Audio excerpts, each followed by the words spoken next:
Good morning. This is Peter Affronti for Allendale's morning wake-up call for Friday, October 4th. All right. As of right now, we do have the December corn down 4.25 cents to 4.24. November beans up 2 cents to 10.48, and December wheat down 10.25 cents to 5.93 and a quarter. So, corn. Yesterday, volume backed off as well as the traditional signs that we look for when we see the funds are in the market.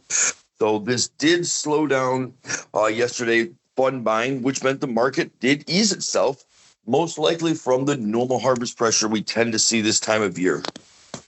It's tough to estimate what short funds have right now. As of 10 days ago, they were about 37% of record short, but they have been active buyers since. And a guesstimate might assume that they're anywhere from 10 to 15% of the record shorts right now.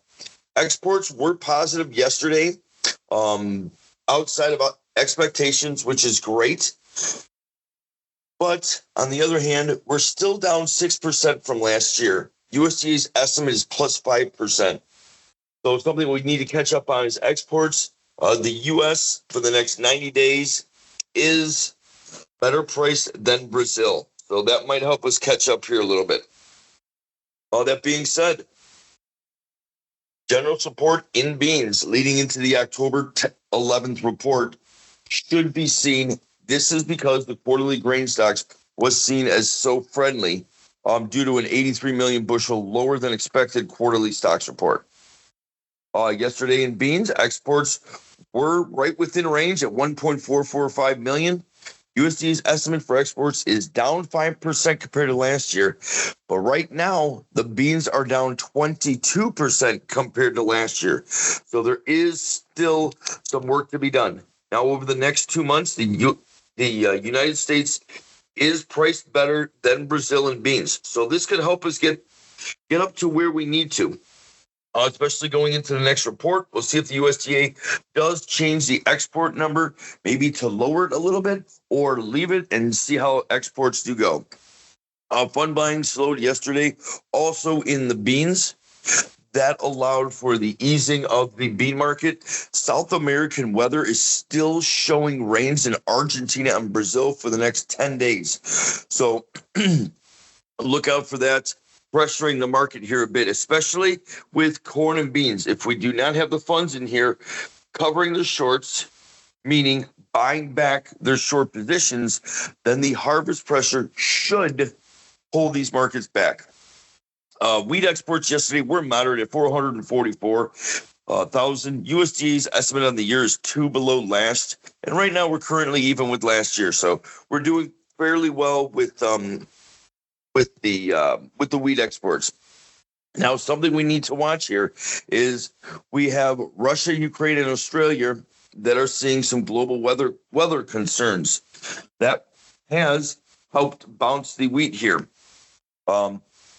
Also, we do also have a still ongoing war with the Ukraine, and any type of headlines wherein if you're seeing the war have an effect on areas of agriculture, this could also have an effect on what our wheat does here. Lastly, cattle. Box beef yesterday. Choice was down 1 cent. Select was down 64. That packer cushion is now 2 cents.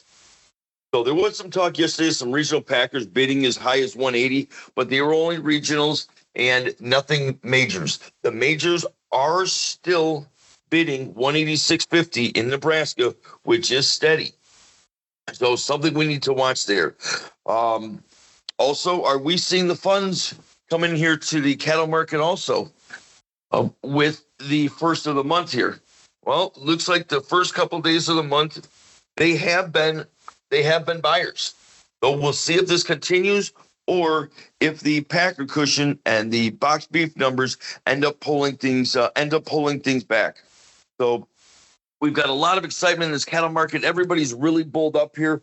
What I have to say is good, but be very careful when everybody's on one side of the boat, as we know what the adage is.